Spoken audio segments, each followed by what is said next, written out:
মনে রাখবেন, ছেলে যখন ভালোবেসে মেয়েটার কাছে গিয়ে বলেছিল তোমার বাবাকে বলবে আমি তোমাকে কোনো দাবি ছাড়াই বিয়ে করে নিয়ে যাব, মেয়ের বাবাও বড় খুশি, মেয়ের মাও বড় খুশি। কেন?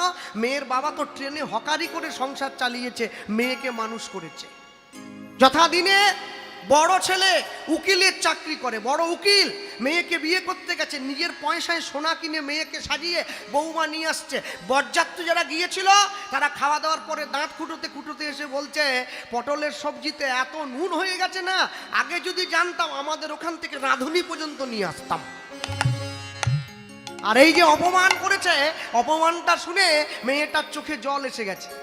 বাবাকে গিয়ে বলছে বাবা তুমি কাঁদছো কেন? বলে মা আমি তো গরিব, সারা জীবন ট্রেনে হকারি করে যা পয়সা জমা করেছিলাম তোর বিয়েতে খরচা করেছি, কিন্তু দেখ আমি গরিব বলে ওরা আমায় কথা শোনাচ্ছে।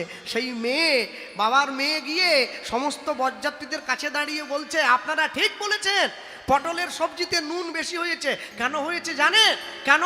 আমার বাবা সারা জীবন মাথার ঘাম পায়ে ফেলে এই পয়সাটুকু রোজগার করেছে, আর আজকে তার একমাত্র মেয়ের বিয়েতে তার সর্বস্ব খরচা করে দিতে গিয়ে তার চোখের জলটা পড়েছে। চোখের জলের স্বাদ হচ্ছে নুনচি রঙের, ওই চোখের জলটা, ওই নুনচি চোখের জল গিয়ে তরকারিতে পড়েছে, তাই জন্য তরকারির নুনটা বেশি হয়ে গেছে। তাই দয়া করে আপনারা আমার বাবাকে ভুল বুঝবেন না। আমি আমার বাবাকে বলবো আমার বাবা যেন আর কোনোদিনও নিজের কোনো বাবাকে শিক্ষা না দেয় তোমরা মেয়ের বিয়ে দিতে গিয়ে কারো ভুল ধরো না।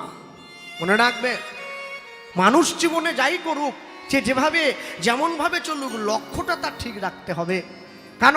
শিশুর দেখি যে লক্ষ্য মাতৃ দুগ্ধ পানে, দুগ্ধ পানে মাতালের লক্ষ্য শুধু মদের সন্ধানে, মদের সন্ধানে শকুনের লক্ষ্য শুধু ভাগাড়ের সন্ধান, ভাগাড়ের সন্ধান, বানরের লক্ষ্য দেখি ফলেরই বাগান, ফলেরই বাগান, শৃগালের লক্ষ্য দেখি মরা নিয়ে টানাটানি, টানাটানি, নিন্দুকের লক্ষ্য শুধু পরনিন্দা গ্লানি, পরনিন্দা গ্লানি, সতী খুঁজে পজিবারে পতির চরণ, পতির চরণ, অসতীর লক্ষ্য হরে কিসে পরের মন, কিসে পরের মন, এই জগতে বারে বারে যেদিকেতে যায়, যেদিকেতে যায়, পৃথক পৃথক লক্ষ্যের মানুষ দেখিবারে পাই, দেখিবারে পায়, কারো লক্ষ্য উচ্চ কারো নিচ, অতি ঘৃণ্য, অতি ঘৃণ্য,